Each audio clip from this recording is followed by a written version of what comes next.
ശരിക്കും പറഞ്ഞാൽ അവിടുത്തെ നിയമം അനുസരിച്ചിട്ട് ഈ കേസ് വരുന്നത് റഹീമിൻ്റെ ഇതിലാണ് വരുന്നത്. റഹീമിൻ്റെ കേസാണ്. പക്ഷെ ഞാനൊരു പങ്കാളി ആണെന്ന് മാത്രമേ ഉള്ളൂ. അപ്പോൾ അവനെ രക്ഷപ്പെടുത്താൻ വേണ്ടിയിട്ട് ശ്രമിച്ചതിൻ്റെ ആ ഒരു ഇതാണ്. അപ്പോൾ എൻ്റെ അവൻ്റെ ഫയൽ ഒരു ഫയലാണ്, ഒരു കേസാണ്. ഒരു ഫയൽ രണ്ടാക്കാൻ അവിടുത്തെ ഈ നിയമസഹായ സമിതിക്കൊന്നും പറ്റിയില്ലെന്ന് പറഞ്ഞാൽ ശ്രമിച്ചിട്ടുണ്ട് എന്നാണ് അവർ പറഞ്ഞത്. പറ്റിയിട്ടില്ല. അങ്ങനെ നിരന്തരമായിട്ട് ഞങ്ങൾ ഇങ്ങനെ വിളിച്ചുകൊണ്ടിരിക്കുന്നത്. അപ്പോൾ ഞാൻ പറഞ്ഞു ഇങ്ങനെ.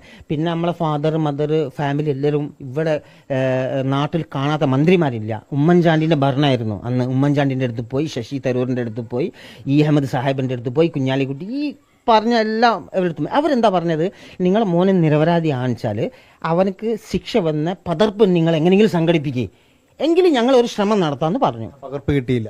പക്ഷെ അത് പകർപ്പ് കിട്ടിയില്ല മാത്രമല്ല, അവർക്ക് തന്നെ സംഘടിപ്പിക്കാൻ പറ്റില്ല. ഇന്നത്തെ ഡേറ്റ് വരെ അവരെ കയ്യിൽ ഇതിൻ്റെ പകർപ്പ് ഇല്ല എന്നാണ് അതിൻ്റെ സത്യാവസ്ഥ. കിട്ടിയിട്ടില്ല. അങ്ങനെ 10 വർഷം കഴിഞ്ഞു. നിങ്ങൾ നസീർ ഭായ് നിരപരാധിയാണെന്ന് പറയുന്ന ഓർഡർ കിട്ടിയില്ല. ഓർഡർ കിട്ടണമെങ്കിൽ ആ കേസിന്റെ പകർപ്പ് വേണം. ഞാനിങ്ങനെ നിരന്തരമായിട്ട് എല്ലാവരുടെ ഇങ്ങനെ വിളിക്കുന്നുണ്ട്. അപ്പോൾ അവർ പറയുന്നത് നിങ്ങൾ കുറച്ച് സമാധാനപ്പെട്, റഹീമിന്റെ കേസ് സോൾവ് ആകുന്നവരെ നിങ്ങൾക്ക് ഇതിന് റിലീസ് ആവാൻ പറ്റത്തില്ല. Really it is not possible. നിങ്ങളെ കേസ് ഒന്നാണ്, അതുകൊണ്ട് ഒന്നും ചെയ്യാൻ പറ്റില്ല. അവൻ്റെ കേസിന് ഒരു തീരുമാനമാണ്. ഒന്നുകിൽ തനാസിൽ കിട്ടണം, അല്ലെങ്കിൽ അവൻ്റെ വധശിക്ഷ നടപ്പിലാക്കണം. അതാണ് എൻ്റെ അടുത്ത് ഇവർ പറഞ്ഞത്. എങ്ങനെയാണ് ഈ 10 വർഷത്തിന് ശേഷം മോചനത്തിലേക്ക് എത്തുന്നത്?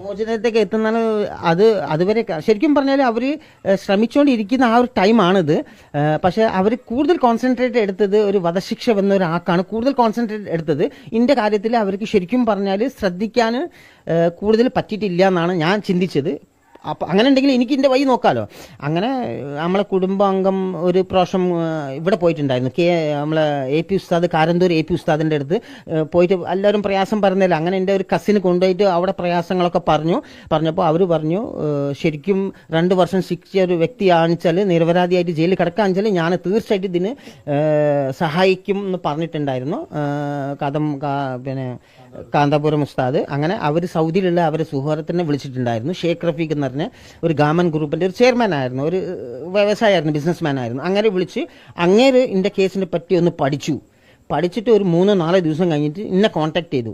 വീട്ടിൽ പറഞ്ഞു നസീറിനെ എന്നെ വിളിക്കാൻ പറഞ്ഞു. അങ്ങനെ ഞാൻ വിളിച്ചിട്ട് ഞാൻ എൻ്റെ പ്രയാസങ്ങൾ, നീ ഒന്നും പറയണ്ട, കംപ്ലീറ്റ് കേസിൻ്റെ അടിത്തറ വരെ ഞങ്ങൾ എടുത്തിട്ടുണ്ട്, ജസ്റ്റ് ടെൽ മീ ഞങ്ങൾക്ക് എങ്ങനെ കാണാൻ പറ്റും, എൻ്റെ സെൽ നമ്പർ എത്രയാണെന്ന് ചോദിച്ചു. ഞാൻ പറഞ്ഞു പിറ്റേന്ന് വിതിൻ 24 hours അവർ എന്നെ സന്ദർശിച്ചു.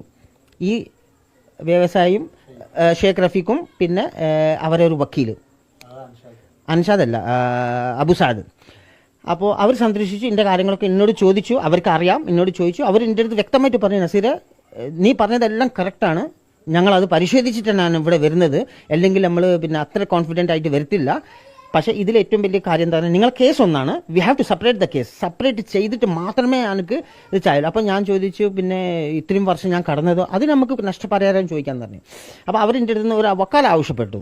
അപ്പോൾ ഞാൻ പറഞ്ഞു, ഞാൻ ഓൾറെഡി എംബസിക്ക് വക്കാല കൊടുത്തിട്ടുണ്ട്, പവർ ഓഫ് അതോറിറ്റി കൊടുത്തിട്ടുണ്ട്, അത് ഇതായിട്ട് ഒരു ബന്ധമില്ല, അത് നിങ്ങളെ കേസിൻ്റെ പവർ ഓഫ് അതോറിറ്റിയാണ്. ഇത് പേഴ്സണലി നിങ്ങളെ കുടുംബം ഞങ്ങളെ റിക്രൂട്ട് ചെയ്ത് അതോറിറ്റിയാണ് നിങ്ങളുടെ അടുത്ത് ആവശ്യപ്പെടുന്നത്. അപ്പോൾ അങ്ങനെ ഒരു സാഹചര്യത്തിൽ എനിക്ക് എൻ്റെ ഒരു ഇതും കൂടി ഞാൻ നോക്കണമല്ലോ. അപ്പോൾ ഞാൻ ഒപ്പിട്ട് കൊടുത്തു. അവർ പറഞ്ഞു വിതിൻ 60 days നിങ്ങളെ റിലീസ് ചെയ്തിരിക്കും എന്ന് എൻ്റെ അടുത്ത് വാക്ക് തന്നിട്ടാണ് അവർ പോയത്. അവർ പിന്നെ 2-3 ദിവസം അവിടെ നിന്നു, റിയാദിൽ തന്നെ നിന്നു. ജിദ്ദയിൽ നിന്ന് വരുന്ന ആൾക്കാരായിരുന്നു. റിയാദിൽ നിന്നിട്ട് അവരെൻ്റെ ഷേഖിൻ്റെ പേര് ചോദിച്ചു, ഡേറ്റ് ചോദിച്ചു, പേരും ഓഫീസ് പേരും ഇതെല്ലാം പറഞ്ഞ് അവരവിടെ പോയിട്ട് ജുഡീഷ്യൽ കോർട്ടിലാണ് എൻ്റെ വിധി ഉണ്ടായത്, ചെറിയ കോടതിയിൽ. അവിടെ പോയിട്ട് എൻ്റെ കേസിൻ്റെ എടുത്തിട്ട് ഗവർണർ ഓഫീസിൽ ഇമാറയിൽ പോയിട്ട് കേസ് സെപ്പറേറ്റ് ചെയ്തിട്ട് ഉടനെ ഒരു കേസിൻ്റെ ഒരു സിറ്റിംഗ് വിളിച്ചു വിതിൻ 1 week. കാരണം ഞങ്ങൾക്ക് 1 weekലൊന്നും കേസ് വിളിക്കില്ല, 3-4 months ആവും. വിതിൻ 1 week കേസ് വിളിച്ചു, വിചാരണ നടന്നു. ഷേഖിനെ ബോധ്യപ്പെട്ടു, അതായത് കേസിന് ഇത് ഫയൽ സെപ്പറേറ്റ് ചെയ്തെന്ന് അവർക്ക് ബോധ്യപ്പെട്ടു. അപ്പോഴാണ് അവർ റിലീസിങ് ഓർഡർ തന്നത് എനിക്ക്.